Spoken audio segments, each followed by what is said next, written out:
ماکرۆن و نێچیروان بارزانی دیبلۆماسێتی پاریس بۆ پاراستنی هەرێمی کوردستان لە ناوجەرگەی قەیرانەکان. لە وەرچەرخانی دیبلۆماسی گرنگدا پاریس جارێکی تر پەیامی پشتیوانی قوڵی خۆی بۆ هەرێمی کوردستان دووپات کردەوە. ئیمانوئێل ماکرۆن سەرۆکۆماری فەڕەنسا لە پەیوەندی تەلەفۆنی لەگەڵ نێچیروان بارزانی سەرۆکی هەرێمی کوردستان دۆخی هەستیاری ناوچەکەی تاوتوێ کرد. سەرۆکۆماری فەڕەنسا لە پەیامێکە لە ژماری فەرمی خۆی بڵاوی کردوێتەوە ئاماژەی بۆ کردووە ئەوسۆزی خۆی بۆ هەرێمی کوردستان دەربڕیوە لە بەرامبەرەو یێرشانەی لە چەند ڕۆژی ڕابردوو ڕوویان داو.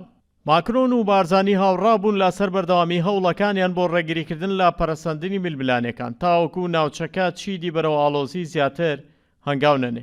ماکرۆن سوپاسی نێچیروان بارزانی کردووە بۆ ئەو پەیوەندیە بەهێزەی کە بۆ پاراستنی ئارامی نیشانی داو. سەرۆکی فەڕەنسا جەختی کردوێتەوە کە وڵاتەکەی وەک هێزی کاریگەری جیهانی بەردەوامە بێت لە پشتیوانیکردن لە سەروەری ئاسایش و یەک پارچەی خاکی عێراق. هەرێمی کوردستانیش بەشێکی سەرەکیدا لە بڕاوی استراتیژەکەی لە پەیوەندیە تەلەفۆنەکەی نێوان هەولێر و پاریس لە کاتێکایە ناوچەکە لە بەردەم هەڕەشەی گەورەیە و پەیامەکەی ماکرۆن نیشانەی ڕوونەکە هەرێمی کوردستان وەکاو بەشی استراتیژی فەڕەنسا لە ڕۆژهەڵاتی ناوەڕاستەمێنێتەوە پاراستنی سەقامگیریەکەی ئەولەوێتی یەکەمی دیبلۆماسێتی کۆشکی ئێلیزێ.